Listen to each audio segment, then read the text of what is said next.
Hey guys, it's Mark Rodriguez here. This is Johnny Rodriguez. And as you know, we've gone to several different kinds of cons throughout the years, and we cosplay and stuff like that. And well, this is a special video here we're making. It's our favorite cosplays. It's not really in any particular order, but there is one that I think is very awesome that I did kind of put that one as number one. So we're going to take a look at these 10 quick cosplays from all the different cons and places that we've gone to, and just, you know, we'll just compare and give our thoughts.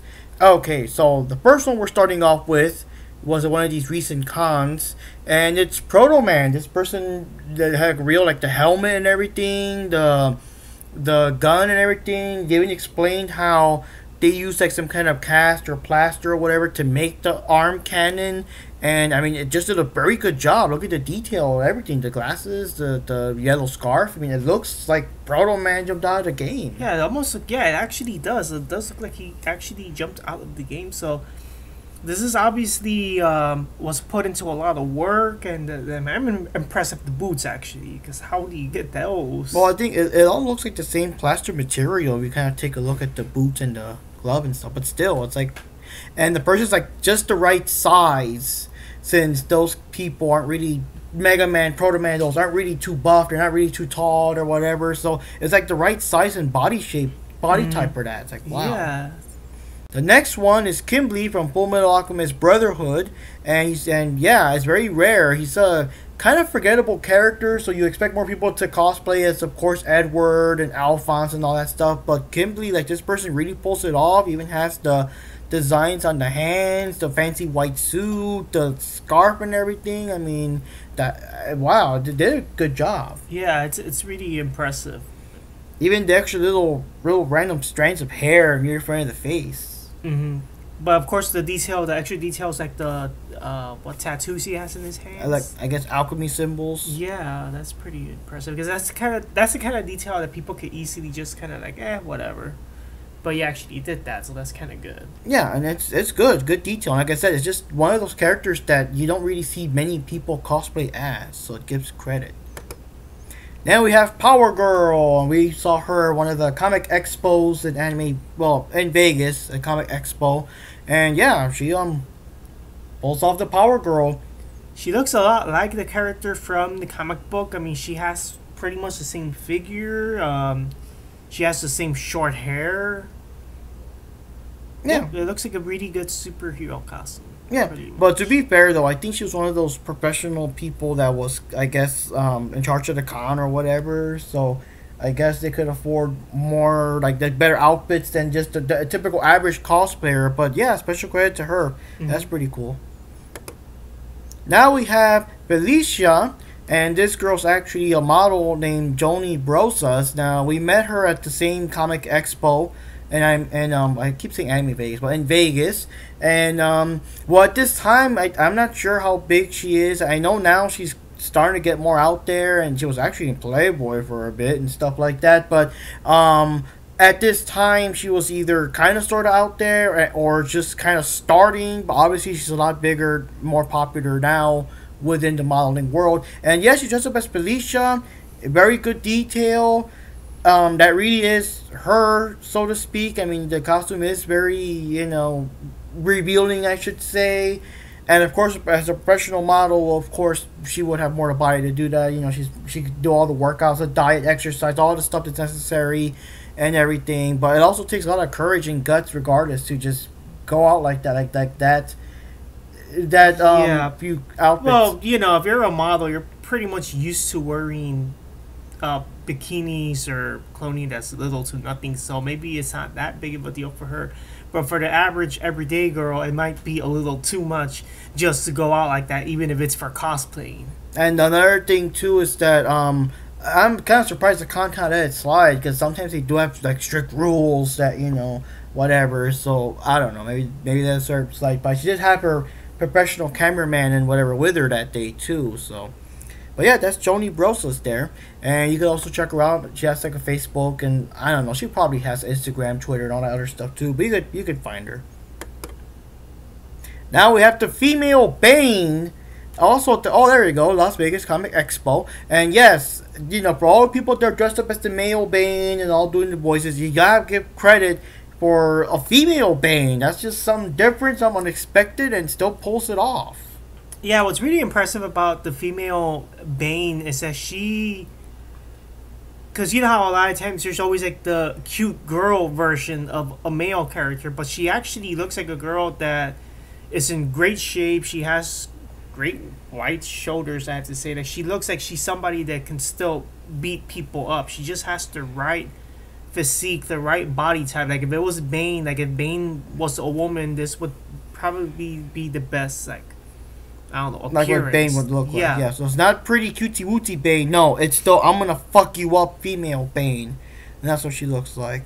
And now we have Dudley. This is one of Anime Vegas cons, I think. And yeah, it's just so rare. Like I said, Dudley's another character that's kind of sort of like, well, I know people love him and stuff, but when you think about Street Fighter, most people are going to cosplay as Ryu, Ken, Chun-Li, and, Bison or whatever, but not Dudley. So he pulled it off. Yeah, very,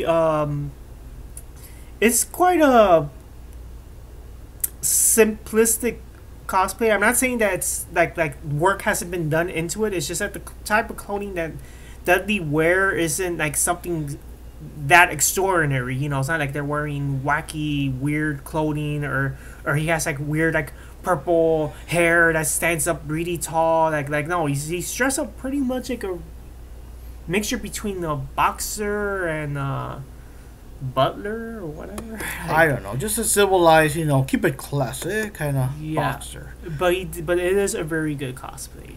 Yeah. And then we have Jill Valentine, and yeah, I like the way she looked this one. She really did a good job. A very good uniform, the straps and everything. Again, the outfit isn't exactly like, I guess, like not exactly the hardest outfit you could make, but she did put it together good. She actually had her hair styled like as close as Jill Valentine's hair could be done. It just really looks good. Yeah, I think it's a really good cosplay. And of course, big old gun and everything, and yeah, and the beret and everything, and she's got like the official stars patches on her shoulders, so that's pretty good. Now we have Mika Me from Death Note. The reason I put her here is because, again, it's very rare. I have not seen that many Mika Me people. Mostly they just playing cosplay as Light, L, and Misa, and for some reason, a lot of people cosplay as Matt, even though Matt had a very little role in the anime. He just got shot and killed for a few seconds, But yeah, to have Mika Me here, Mika Me, however you want to pronounce it, she did a very good job. You dressed up like the more classy lawyer self with the red tie, and of course a Death Note to kind of help you stand out, because a lot of these characters do look very normal. You kind of need the Death Note with you to kind of remind people, oh, it's a Death Note character, But I do think that Mika Me does stand out. I mean, it's just the way she puts herself together, like the hair, the glasses, the tie, the suit. Like it's not like a regular suit. Like there's something special to it. It's just, I don't know. I think she kind of stands out. But yeah, of course, in this case, like what my brother said, I mean, a Death Note book usually is required because it's the only way you will be able to distinguish them from any other character. And now this is one of the most awesome ones. We saw him at one of the, I don't know, Steelcity Cons or Sci-Fi Cons, and it's basically like, it's so awesome. It's the Super Shredder, but I do like the little details of other things. Like first of all, he just plain looks like Super Shredder from the Turtles Secret of the Ooze and everything, and he has a TCRI jar in his hand. He also has the 2003 Shredder, Ultron Shredder design, the foot logo on his belt. Mm-hmm. But also, the extra little detail is that he has the Turtles bandanas in his hands, like kind of representing that he already whooped their asses and everything. Yeah. Well, basically, they killed him. Today I died on turtle soup. I really like the detail, the color, the design, the foot logo, and I especially like the helmet. It looks really, really cool. I mean, it's really hard to get any helmet, actually, right? That looks that good. No, that's just handmade. He made it himself. All that stuff is made by himself. That spiky, edgy detail, like at the very top of the helmet, that looks really, really badass. I like the detail. Like, it's a little over the top, but it just pulls it off so good, though. Yeah, and actually, because it's a little over on top, it does look a little like a bit like anime slash manga. It looks really good, actually. Yes, and now this is the one that I think is the best one, at least in my personal opinion. We'll see if Johnny agrees or not. It's a little similar to this one, but we'll check it out. Oh, this looks kind of like this looks a lot like the Shredder from the first actor's Teenage Mutant Ninja Turtle movie. Yeah, but look at the detail. This detail looks super extreme.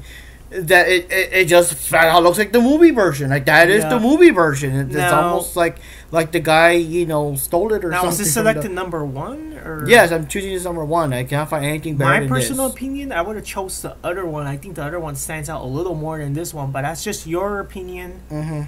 But it's still a really good cosplay. It looks a lot like he looks actually a lot like the actor from the first Turtle movie. You know, as his Shredder persona, of course.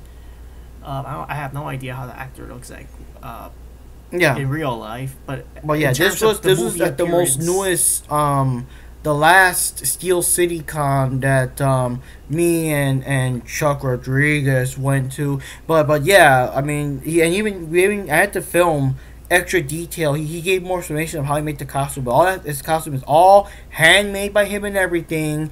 But it actually looks like professional. It looks like straight up movie props from that first movie. I like how just like in the movie, like you know how the red was a bit on the shiny side. I like how the red, like especially on his shoulder, it looks like it kind of shines a bit. Yeah, like, it has a little glittery thing. Yeah, like it has a blue. Because unfortunately, it's that bling. Yes, but unfortunately, in the movie version, it was kind of blingy like that too.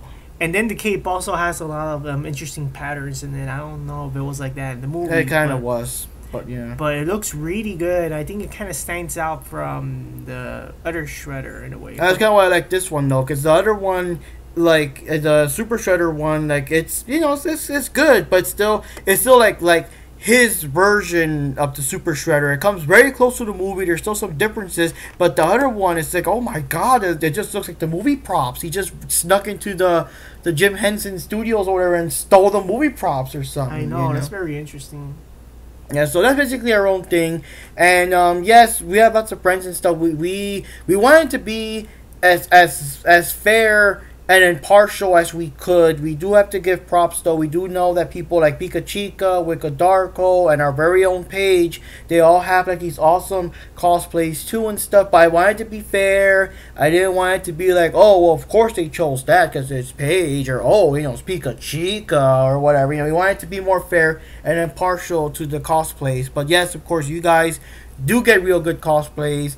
In case that someone like Pika Chica's watching this and she's like, hey, how come we didn't pick it up my outfits or something? But we were trying to be as fair and as impartial as possible. But yeah, so far these are the favorite costumes we've seen of all the cons we went to, all these different cons. We went mostly Anime Vegas though, but and the Mega Con, the Comic Expo, and in my case the Sci-Fi Valley Con and Steelcity Con. Like there's just all these cons that we go to at different things. So we'll see. This is a collection of things throughout years. Maybe later in a couple of more years after we kind of see more and more cosplayers with more and more costumes and more different and rare or unique ideas. We'll do a sequel. But until then, it's Mark Rodriguez here. Johnny Rodriguez. And see y'all next time.